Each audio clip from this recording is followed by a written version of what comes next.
Hi students, good morning. Welcome to Chemistry Concept with Pragna ma'am. Student class में आते ही मैंने अभी पूछा था कि आपको पता है मैं आज क्या पढ़ाने वाली हूँ, और आप लोगों ने क्या बोला? मोल कंसेप्ट।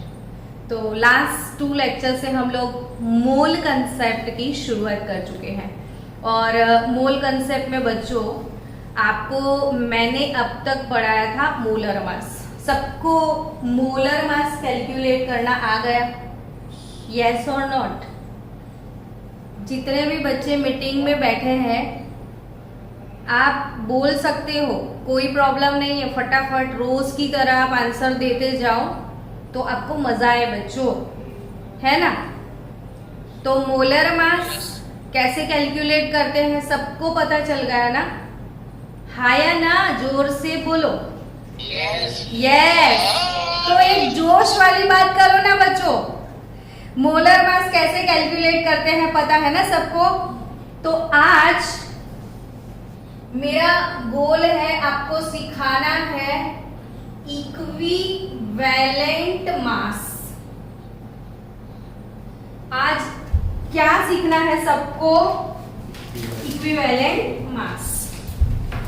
अब इक्विवेलेंट मास क्या है? इक्विवेलेंट मास की जरूरत क्या है?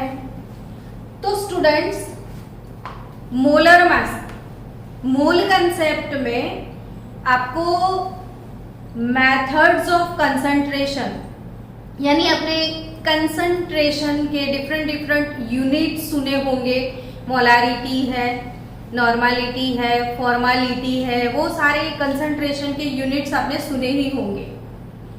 तो हम लोग धीरे धीरे जो मोल कंसेप्ट की तरफ जा रहे हैं, जो डिफरेंट कंसंट्रेशन के यूनिट्स आपको सीखने हैं, तो इसके लिए प्राइमरी जो हमारी रिक्वायरमेंट है वो है इक्विवेलेंट मास, मोलर मास और फॉर्मूला मास। ये 3 मास आपको पता होने चाहिए। मैंने कौन से 3 मास बोले? मोलर मास, फिर कौन सा मास बोला? इक्विवेलेंट मास, और तीसरा कौन सा मास बोला मैंने? Formula mass. 3 मास आपको सीखने हैं, ठीक है? Molar mass, equivalent mass and third one is formula mass.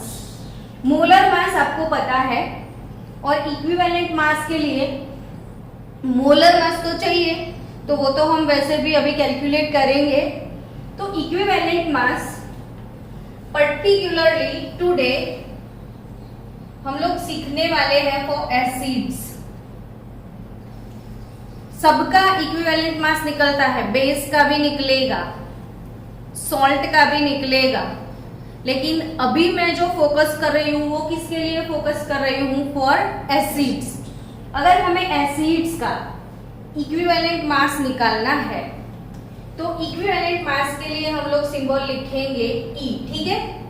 क्या लिखेंगे? ई। मोलर मास के लिए क्या लिखते हैं? Capital M. सिंबल भी आप याद रखा करो। तो एसिड इक्विवेलेंट मास निकालना है तो फॉर्मूला है for acid molar mass, molar mass upon क्या?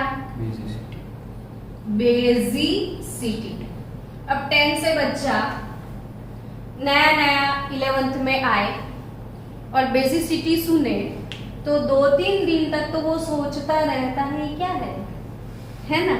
तो हमें वो 2-3 दिन तक नहीं सोचना है, हमें आज ही पता चल जाएगा कि बेसिसिटी क्या है।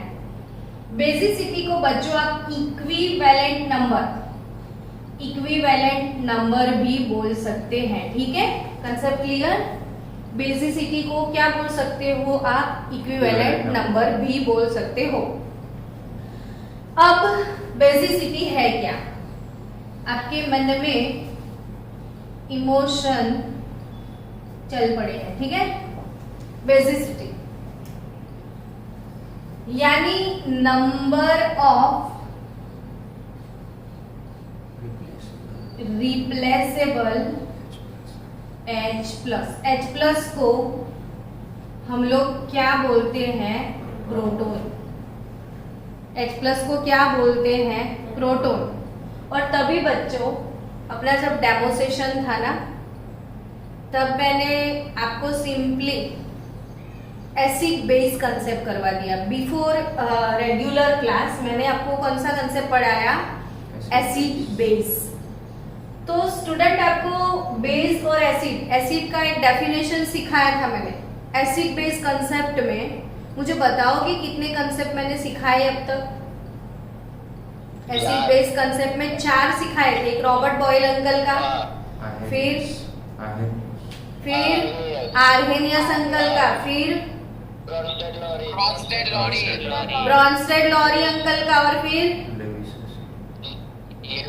Lewis acid base principal. और इसमें से कौन सा principle widely we are using? सबसे बेस्ट एंड एक्सेप्टेड प्रिंसिपल कौन सा है? लुईस का। क्या आप जानते हो लुईस का definition? Lewis acid, according to Lewis uncle, what is the definition of acid? बताओ। H+ एक्सेप्ट करे हुआ है। No Lewis acid base principle जो बच्चा अभी मुझे बताएगा उसे एक बहुत अच्छा चॉकलेट मिलेगा। सच्ची में बताओ प्लीज। जो electron pair accept. Hello, Acids are electron acceptor. Yes, accept. Acids are electron acceptor and base are electron donor. तो जो इलेक्ट्रॉन एक्सचेंज पे जो बेस्ड प्रिंसिपल है वही लुईस एसिड बेस प्रिंसिपल है। और according to Bronsted and Lowry principle it is proton exchange theory. Proton exchange theory, जो proton donate करे वो क्या? एसिड। समझे? तो बेसिसिटी, ये प्रोटॉन यानी H+। हम लोग जब छोटे थे ना तब से हमको एक बात ऐसी कॉमन सी मन में है कि एसिड है ना तो ऑब्वियसली H+ डोनेट करेगा, है ना। जिसके पास H+ होता है वो एसिड होता है। ये कॉमन जनरल थिंकिंग है हमारा, तो आप भी ऐसा सोच सकते हो। तो H+ एसिड जो होता है, फॉर एग्जाम्पल हमारे पास HCl एसिड है, दूसरा H2SO4 ले लेते हैं, तीसरा H3PO4 को लेते हैं। तीनों एसिड के नाम बताओ। हमें केमिस्ट्री का सिलेबस खत्म करने की कोई जल्दी नहीं है। हम भले ही आराम से पढ़ेंगे लेकिन चीजों को चबा चबा के पढ़ेंगे। हाइड्रोक्लोरिक एसिड, फिर सल्फ्यूरिक एसिड ये वाला, और तीसरा फॉस्फोरिक एसिड। आप लोग हमेशा नोटबुक ओपन रखो, साथ साथ लिखा करो, और लिखोगे तो आपको समझ आएगा, तो टफ नहीं लगेगा। समझे आप? तो हमेशा नोटबुक में लिखते लिखते पढ़ो ताकि एक्टिव भी रहो, सो ना जाओ। सब लोग मैंने सुना बच्चों?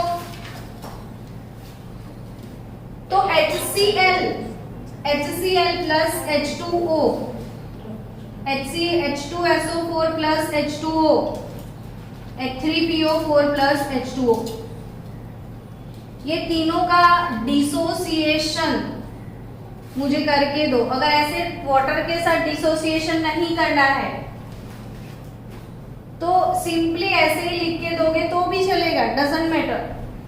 तो HCl plus H2, लेकिन आपको सीखने को मिलेगा कि मुझे इक्वेशन कंप्लीट करके दो। HCl plus H2O, H3O plus Cl minus. ठीक है, चलो इसका क्या होगा?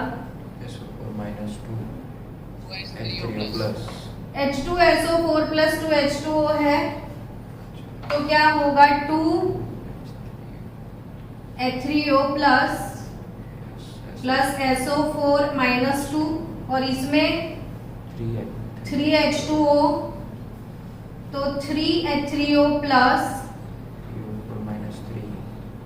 PO4 minus 3। यानी बच्चों सीधा सीधा आपको ये पता चला कि चलो ये इक्वेशन मैंने वाटर के साथ लिखा, ठीक है। डायरेक्ट में रिप्लेसेबल प्रोटॉन आपको दिखाओ, देखो इससे HCl 1 मोल H2, H2SO4 2 मोल H2, H3PO4 3 मोल H2। अगर मैंने डायरेक्ट लिख दिया सिंपली ऐसे,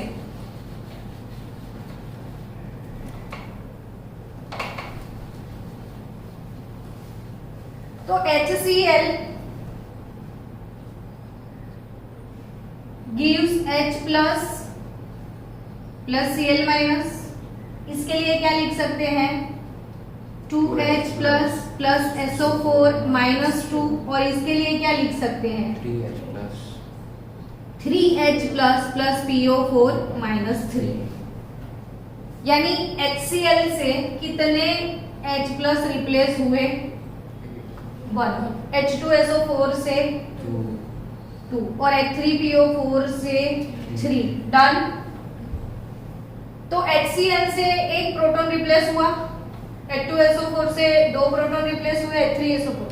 तो नंबर ऑफ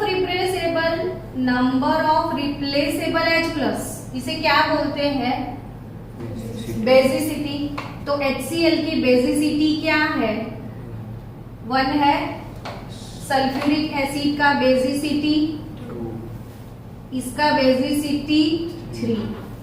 यानी बच्चों HCl को आप क्या बोल सकते हो, तो HCl में सिर्फ एक प्रोटॉन है, बेसिसिटी सिर्फ एक है, तो आप इसको बोल सकते हो मोनो बेसिक एसिड। HCl कैसा एसिड है, मोनोबेसिक एसिड। कैसा एसिड है HCl, मोनोबेसिक एसिड, या इसका दूसरा नाम मोनो प्रोटिक एसिड। तो कहीं कहीं ये वर्ड्स आपको आने वाले हैं बुक में, तब आप पूछोगे कि ये क्या लिखा है मोनोप्रोटिक एसिड, ठीक है ना। तो अभी पता चल गया कि जिसमें एक प्रोटॉन होता है वो मोनोप्रोटिक होता है, तो ये क्या होगा वो मेरे को बताओ, डाइप्रोटिक। ये क्या होगा ट्राइप्रोटिक। अब बताओ केमिस्ट्री टफ लग रहा है, नहीं, जिसको लगेगा ना उसको तो मार पड़ेगी। तो ये डाइबेसिक है, ये कैसा है ट्राइबेसिक। ये डाइबेसिक है, ये कैसा है ट्राइबेसिक। ये डाइबेसिक, ये ट्राइबेसिक। तो सल्फ्यूरिक एसिड की बेसिसिटी 2, फास्फोरिक एसिड की बेसिसिटी 3 है, ठीक है। चलो आज हमें पूरा टॉपिक कौन सा पढ़ना है, इक्विवेलेंट मास। हाँ स्टूडेंट्स, तो बेसिसिटी आपको पता चल गई। तो इक्विवेलेंट मास आपको कैसे निकालना है, इक्विवेलेंट मास वो देखते हैं। देखो तो HCl उसका equivalent mass, wait for 1 minute. चलो HCl इसका equivalent mass molar mass by basicity या इक्विवेलेंट नंबर, तो इसका 1। चलो अब इसका मोलर मास कितना निकलेगा HCl का वो बताओ। तो atomic mass of hydrogen plus atomic mass of chlorine, ठीक है। हाइड्रोजन का एटॉमिक मास हम कितना लेते हैं 1, क्लोरीन का 36.5, क्लोरीन का है 35.5, तो टोटल 36.5। प्रिंस इसका यूनिट बताओ तो, एटॉमिक मास ग्राम पर मोल। ग्राम पर मोल। चलो अब हम इक्विवेलेंट मास निकालते हैं, ठीक है। तो equivalent mass is nothing but gram per mole. Molar mass इसका है 36.5, इक्विवेलेंट नंबर इसका 1, तो क्या निकलेगा इसका इक्विवेलेंट मास 36.5। तो HCl के लिए जो भी मोलर मास है वही क्या है इक्विवेलेंट मास। डन। जो बच्चे 12th में है उन लोगों ने शायद अपनी मस्ती में 11th नहीं पढ़ा, तो भी फिर से आप रिवाइज कर लो अच्छे से। इसके बिना 12 का सॉल्यूशन चैप्टर पॉसिबल नहीं है, और सॉल्यूशन चैप्टर का वेटेज बहुत ज़्यादा है बच्चों। तो 11th वाले प्यारे बच्चों, आपको समझना है कि अगर ये चैप्टर नहीं पढ़ा केमिस्ट्री में तो कुछ भी नहीं पढ़ा। बिना होल कंसेप्ट केमिस्ट्री बिल्कुल भी समझ में नहीं आने वाला है। तो इसकी वजह से हम लोग स्लो गोइंग है, स्लो मोशन में जा रहे हैं। चलो, HCl के बाद हमें पढ़ना है सल्फ्यूरिक एसिड का मोलर मास निकालो। फिर क्या आएगा?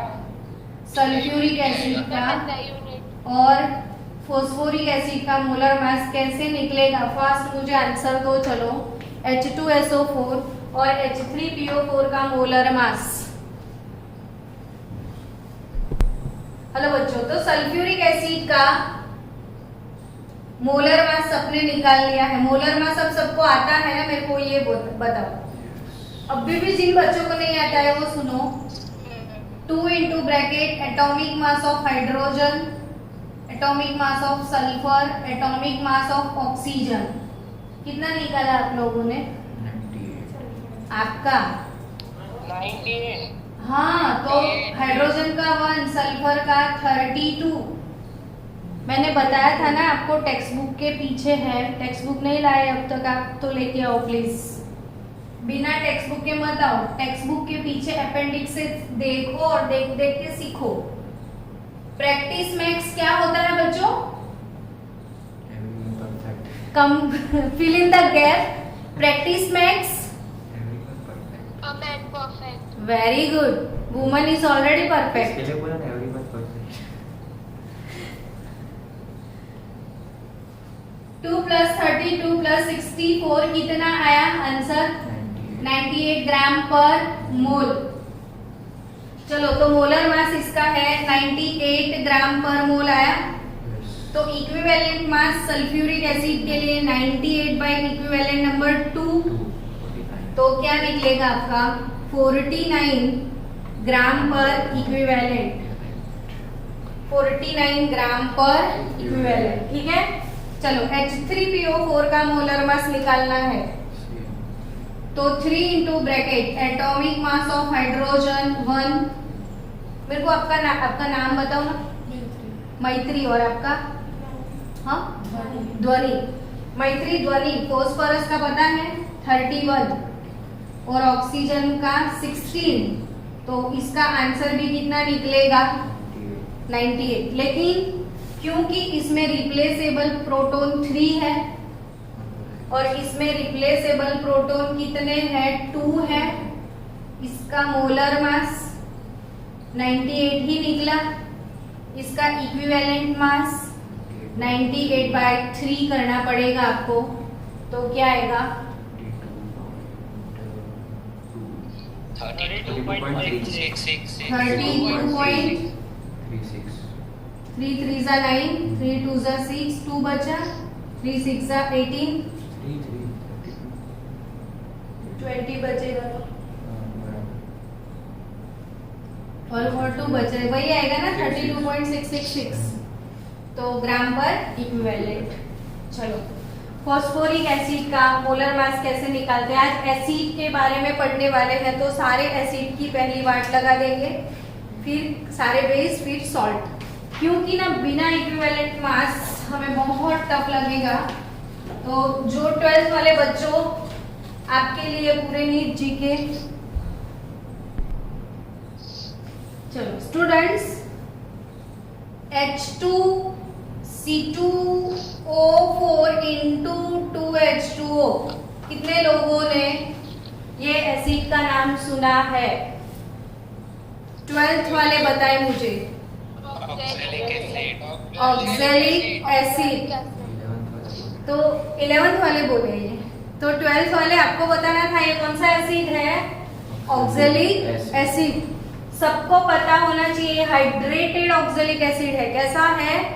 हाइड्रेटेड। कैसे पता चला कि ये हाइड्रेटेड है? तो इसके अंदर वाटर ऑफ क्रिस्टलाइजेशन है, 2 मोल H2O है, इसलिए हाइड्रेटेड। और इसको हीटिंग करोगे तो क्या होगा? अगर टेम्परेचर दिया तो ये वाटर मॉलिक्यूल रिमूव हो जाएंगे, तो ये डिहाइड्रेटेड हो जाएगा। और आप जब 11th में बच्चों प्रैक्टिकल सेशन में जाओगे केमिस्ट्री में, तो केमिस्ट्री में सबसे पहले जो प्रैक्टिकल है वो है वॉल्यूमेट्रिक टाइट्रेशन। क्या है? वॉल्यूमेट्रिक टाइट्रेशन और न्यूट्रलाइजेशन बेस्ड प्रैक्टिकल है बच्चों। तो उसमें आपको एसिड बेस प्रैक्टिकल करने हैं, एसिड बेस। तभी आपको ये सब एसिड वहां पे दिखने के लिए मिलेंगे, देखने के लिए। और तभी आपको पता होना चाहिए कि ये ऑक्जेलिक एसिड में कभी बोलूं तो मुझे फॉर्मूला भी पता होना चाहिए। अब ऑक्जेलिक एसिड का रियल, ये इसका कंडेंस फॉर्मूला है, कंडेंस मॉलिक्यूलर फॉर्मूला। कैसा फॉर्मूला? Condensed molecular formula. इसका रियल स्ट्रक्चरल फॉर्मूला ये वाला है, देखो, समझे आप? ये तो वाटर ऑफ क्रिस्टलाइजेशन है। मैंने H2C2O4 के लिए ऑक्जेलिक एसिड का फॉर्मूला। अब आप केमिस्ट्री में बोलते हो कि सब कुछ टफ है, ठीक है, लेकिन ये चीज जो है वो आपको याद रखने वाली चीज है। अब आज आपने सीखा कि ऑक्जेलिक एसिड है, तो उसको लॉन्ग टर्म तक बाय हार्ट किसे करना है? आपको। तो आज घर जाके आप यही सेशन को बार बार लिखोगे, समझोगे कि ऑक्जेलिक एसिड है। कल आपके फ्रेंड्स को जाके पूछो कि ऑक्जेलिक एसिड का स्ट्रक्चर बताओ, चलो। तो हर रोज एक दूसरे के साथ ऐसी बातें करने से आ जाएगा आपको धीरे धीरे। तो ये ऑक्जेलिक एसिड है, ठीक है। अब ऑक्जेलिक एसिड से कितने प्रोटॉन रिलीज होते हैं? तो 2 प्रोटॉन, ये वाला एक जाएगा और ये वाला एक जाएगा। तो आपके पास 2 प्रोटॉन चले गए, 2H प्लस हुआ। अब बचा क्या? वो देखो COO माइनस COO माइनस। अब 12th में 9th चैप्टर जो कि है कॉम्प्लेक्स कंपाउंड, तब ये सारे एज ए लिगेंड आपको बाय हार्ट करने हैं। तो क्यों ना अभी से हो जाए ये चीजें, जितनी प्रैक्टिस करोगे उतना ज्यादा। तो प्रिंस, ये कौन सा रेडिकल है आप मेरे को बता सकते हो? समझो बच्चों, ये है ऑक्जेलिक एसिड। मैंने क्यों आज वीडियो बनाया, तो जो बच्चा बार बार प्रैक्टिस करना चाहता है वो देख सकता है वीडियो, इसलिए, ठीक है। ये कौन सा एसिड है? Oxalic acid. तो ये कौन सा नेगेटिव आयन प्रोड्यूस हुआ ऑक्जेलिक एसिड से, ये पता होना चाहिए। ये कौन सा नेगेटिव रेडिकल है? तो ऑक्जेलिक एसिड से जो प्रोड्यूस हुआ वो है ऑक्जेलेट। क्या है? ऑक्जेलेट। क्या है? ऑक्जेलेट, ठीक है। तो C, इसको कैसे लिखोगे कंडेंस में? तो C2 है, C2। ऑक्सीजन कितने हैं? 4। और टोटल कुल मिला के माइनस माइनस चार्ज -2 हो गया। यस और नॉट? तो ऑक्जेलिक एसिड, जैसे देखो हाइड्रोक्लोरिक एसिड था तो क्लोराइड मिला था, सल्फ्यूरिक एसिड था, सल्फेट मिला था, फॉस्फोरिक एसिड था, फॉस्फेट मिला था, ऑक्जेलिक एसिड है, ऑक्जेलेट मिल गया। कितना सिंपल है। ऑक्जेलिक एसिड से क्या मिल गया? ऑक्जेलेट मिला, ठीक है। तो ऑक्जेलेट यानी इसका आप 5-10 टाइम लिख के प्रैक्टिस कर लेना। ये ऑक्जेलेट है, ऑक्जेलेट C2O4-2, क्योंकि ऑक्जेलेट के रिगार्डिंग, हेलो मेरे 12th वाले बच्चों जो अभी मीटिंग में है, तो my dear 12th student, oxalate के टाइट्रेशन के रिगार्डिंग आपने बहुत क्वेश्चन सॉल्व करने हैं, जेईई नीट में, रेडॉक्स में भी, है ना। तो आपको पता होना चाहिए बच्चों ऑक्जेलेट क्या है, ऑक्जेलिक एसिड। ऑक्जेलेट से रिलेटेड बहुत सारे टाइट्रेशन के क्वेश्चन है परमैंगनेट के साथ।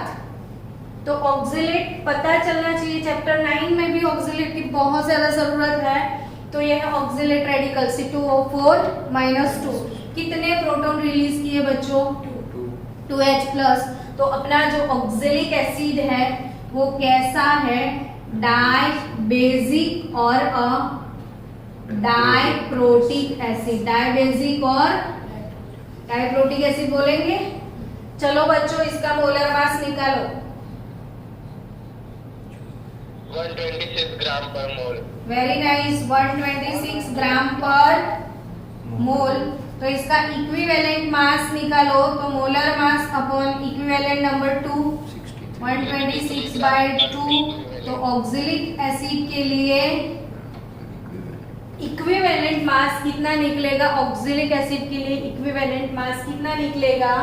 63 ग्राम पर इक्विवेलेंट। डन, 63 ग्राम पर इक्विवेलेंट। क्लियर ना सबको? ठीक है, चलो नेक्स्ट। हाँ, ऑक्जेलिक एसिड के बाद हम सब एसिड की कुंडली निकालने वाले हैं। ठीक है, आपको फोस्फरस के एसिड के बारे में बताएंगे, फोस्फरस के ऑक्सो एसिड के बारे में। फोस्फरस के कौन से acid? Oxo acid. Oxo acid phosphorus के है H3PO2, H3PO3 और H3PO4। It's a very very very very very क्या? Most timely. याद रखियो, रिमेम्बर दैट। ठीक है, आपको हमेशा याद रखना है। और ये तीनों एसिड आपकी लाइफ में ऐसे आने चाहिए LIC की पॉलिसी की तरह, जिंदगी के साथ भी जिंदगी के बाद भी। अब मुर्दा बन जाओ और कभी कोई पूछे कि बेटा इसका इक्विवेलेंट मास बता दे, फिर सो जा, तो आपको पता होना चाहिए। इतनी अच्छी तरीके से इसको प्रिपेयर करिएगा। अब इसका तो नाम आपने देखा है, सुना है, ये तीनों आप नहीं जानते होंगे, है ना? बाकी के दो। तो इसका नाम क्या है पता है? जोर से बोलो ताकि प्रिपेयर हो जाए। Phosphoric acid. फॉस्फोरिक एसिड बहुत ज्यादा होता है तो रिक होता है, रिक। Fe3 है तो फेरिक, Fe2 है फेरस। और देखो ये 4 है तो रिक, तो कम है तो क्या?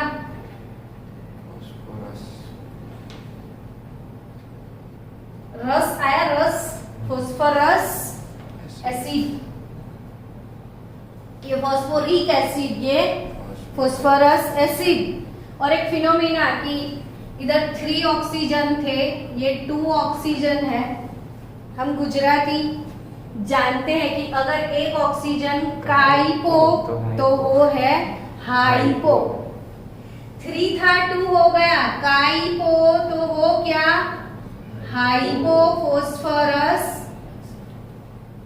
Acid, hypophosphorous acid. डन? क्या? Hypophosphorous acid.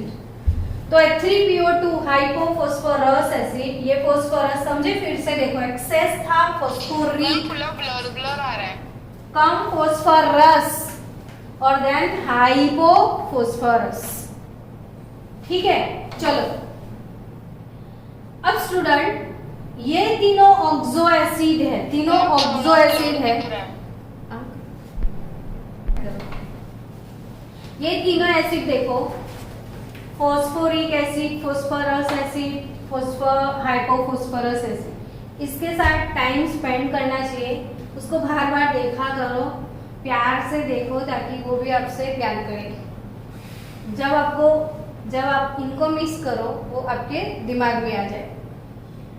ये तीनों एसिड के लिए मैंने कौन सा वर्ड यूज किया? Oxo acid. कौन सा वर्ड यूज किया?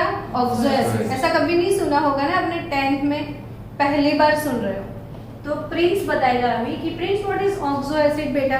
जिसमें उसके हाइड्रोजन और प्रोटॉन ऑक्सीजन के साथ अटैच। यस, तो ऐसा एसिड सुनो, कैसा एसिड? ऐसा acid, such acids in which acidic proton, मैंने क्या बोला? Such acids in which acidic proton attach with oxygen. Acidic proton किसके साथ अटैच होता है? ऑक्सीजन के साथ, तो उसे बोला जाता है ऑक्सो एसिड। अब 11th वाले बच्चे तो सोच रहे होंगे वो बाप रे क्या है सब, है ना? तो आपको मैं इसका स्ट्रक्चर ड्रॉ करना सिखाती हूँ। आज आप जो चीजें सीखने वाले हो वो आज के लिए सिर्फ लिमिटेड नहीं है आपके लिए। आपको जो 12th वाले बच्चे आपके साथ बैठे हैं क्लास में उनको पूछो कि वो कितने चैप्टर में ये आता है। कम से कम 3 से 4 चैप्टर में इसके बारे में आपको पढ़ना है।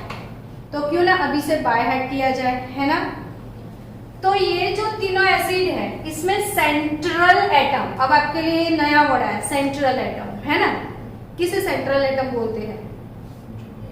जो सेंटर में होता है, जो सेंटर ऑफ फोकस होता है वो क्या होता है? Central atom. ये तीनों एसिड का सेंट्रल एटम फॉस्फोरस है। तभी ये तीनों एसिड किसके ऑक्सो एसिड है? फॉस्फोरस के। किसके? फॉस्फोरस के। तो सबका ना सेंट्रल फॉस्फोरस है, ठीक है ना बच्चों। 12th वाले बच्चों आपको तो ये एसिड के ऊपर शॉर्ट नोट आएगी पूरी, है ना। और इसके रिलेटेड नीट जी में एमसीक्यू ना आए तो नीट जी का पेपर इनकम्प्लीट होगा। होंगे ही होंगे क्वेश्चंस, समझे, बहुत सारे क्वेश्चन। तो छोटे छोटे कंसेप्ट को टाइम देके समझ लो अभी से। ये तीनों फॉस्फोरस। अच्छा मुझे ये बताओ पूरे क्लास के बच्चों, मैंने आपको पीरियोडिक टेबल लर्न करने के लिए पहले ही वीडियो भेजे थे। सब लोगों ने पीरियोडिक टेबल लर्न किया होगा। नहीं किया है तो करना ही पड़ेगा। 1-2 दिन में आप पीरियोडिक टेबल लर्न करके दो मुझे ये बताओ फॉस्फोरस कौन से ग्रुप का मेंबर है?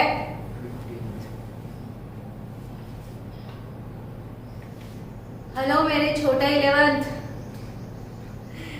फॉस्फोरस कौन से ग्रुप का मेंबर है? Anyone in the class? 15। हाँ 15 ग्रुप का। किसने बताया? 12th वालों ने की 11th वालों ने? 12th वाले लिख रहे हैं, 11th वाले बोल रहे अरे 11th वालों ने पता है। अरे वेरी गुड। 12th वाले लिख रहे हैं। तो फॉस्फोरस कौन सी ग्रुप का मेंबर है? पीरियोडिक टेबल में कितने ग्रुप है वो बताओ तो? 18। इसमें फॉस्फोरस कौन से ग्रुप का मेंबर है? 15। तो आपको ये पता चला आज कि आपको सबसे पहले क्या प्रिपेयर करना है सबको? Periodic table. बिना पीरियोडिक टेबल कुछ नहीं कर पाओगे। तो फॉस्फोरस कौन से ग्रुप का मेंबर है? 15। हेलो 15 ग्रुप का मेंबर। तो उसकी लास्ट ऑर्बिट में 5 इलेक्ट्रॉन होंगे। 15 ग्रुप का मेंबर कितने इलेक्ट्रॉन होंगे? 5। और जब 5 इलेक्ट्रॉन होंगे तो उसकी bond capacity maximum bond capacity 5 होगी, मैक्सिमम। यानी आप इसके आजू बाजू 5 बॉन्ड्स ऐसे बनाओगे। ये 5 है कि 4? 4। तो 5th वाला डबल कर दो, हो गया। आया बात समझ में? कल से नोटबुक में लिखते जाना मेरे साथ साथ। ये हो गया। अब यहाँ तक सबको क्लियर है ना बच्चों? Yes ma'am. Thank you so much for your reply. क्योंकि जब तक रिप्लाई नहीं करोगे मजा नहीं आता है। मैंने ऐसे गलती से लिख दिया, सॉरी। चलो अब जहां पे डबल बॉन्ड है आपको इसके आजू बाजू कितने ऑक्सीजन दिख रहे हैं वो बताओ? 2 ऑक्सीजन। तो 2 डाल दिए मैंने। इसके आजू बाजू कितने दिख रहे हैं? 3। तो 3 डाल दिए। इसमें कितने दिख रहे हैं आपको? 4। 12th वाले बच्चों को ये शॉर्ट नोट आएगा अभी बोर्ड के एग्जाम में, तो आप ड्रॉ करना सीख जाओ। तो ओ ये डन हो गया सब। अब बच्चों प्रोटॉन है ना H, देखो अब प्रोटॉन डाल दो। अब आप सोचो 5 मिनट के लिए कि तीनों में डिफरेंस क्या है। अपने आप कुछ दिखेगा और अपने आप जो दिखेगा वो लाइफ टाइम याद रहेगा। इन तीनों में डिफरेंस क्या है वो बताओ। यानी आपको मिला इसमें OH का डिफरेंस। अब आप समझ गए कि जो प्रोटॉन हाइड्रोजन के पास है, सॉरी जो प्रोटॉन ऑक्सीजन के पास है वही रिप्लेसेबल है। समझ रहे हो? जो H+ ऑक्सीजन के पास है वही रिप्लेसेबल है। ये दोनों रिप्लेसेबल है, ये तीनों रिप्लेसेबल है। तो इसमें रिप्लेसेबल प्रोटॉन कितने हुए वो बताओ। सिर्फ 1, यानी बच्चों हाइपोफॉस्फोरस एसिड, ध्यान से समझना, फिर बोलना मत कि आपने बताया नहीं था। ये हाइपोफॉस्फोरस एसिड दिखते तो 3 है, लेकिन 3 रिप्लेसेबल नहीं है, समझे आप? दिखते 3 है पर रिप्लेसेबल नहीं है, रिप्लेसेबल खाली 1 है। तो ये मोनोबेसिक एसिड हुआ, ये मोनोबेसिक एसिड हुआ। ये इसके पास 2 OH है, तो इसकी बेसिसिटी कितनी हुई? 2 हो गई। इसके पास कितने हैं? 3, तो इसकी बेसिसिटी 3 हो गई। समझ गए बच्चों? तो फॉस्फोरिक एसिड वाला फंडा बिना भूले आपको याद रखना है कि फॉस्फोरिक एसिड उसका बेसिसिटी 3, फॉस्फोरस एसिड उसका बेसिसिटी 2 और हाइपोफॉस्फोरस एसिड इसका बेसिसिटी 1। It's done. ओके, ये तीनों एसिड के फॉर्मूला सारे बच्चे तीनों एसिड के फॉर्मूला मुझे 10 टाइम ड्रॉ करके सेंड करना है सबको।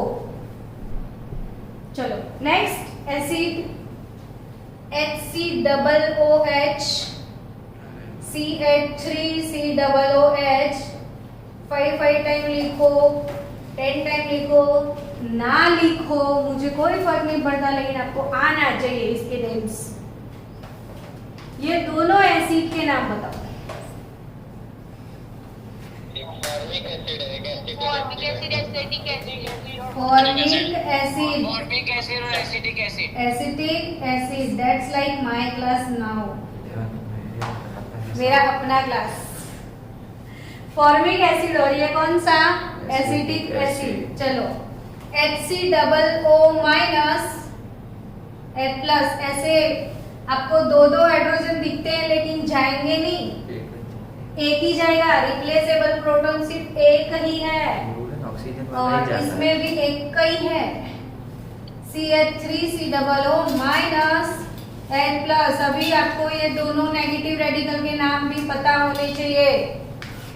चलो मेरे प्यारे बच्चों, यस, ऑक्जेलिक एसिड से ऑक्जेलेट निकला था, फॉर्मिक एसिड से फॉर्मेट निकलेगा, एसिटिक एसिड से एसीटेट निकलेगा।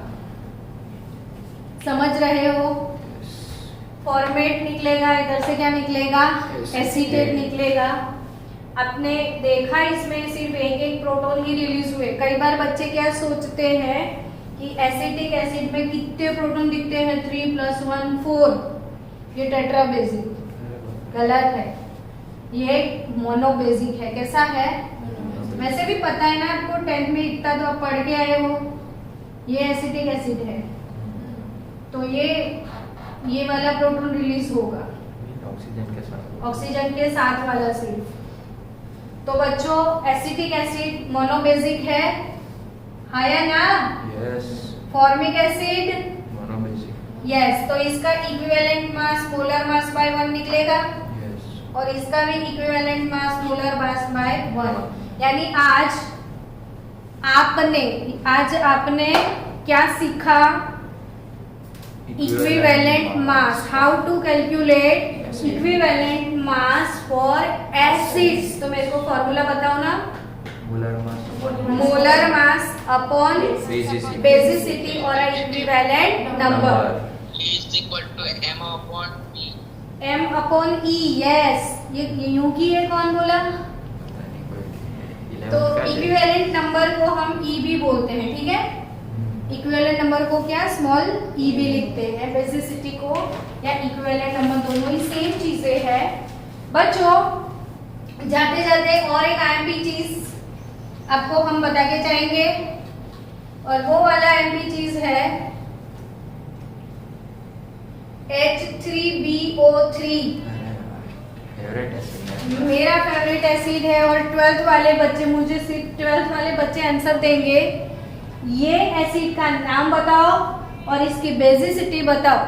कम on fast. Boric acid and monobasic acid, weak monobasic acid. H3BO3, come on 12th.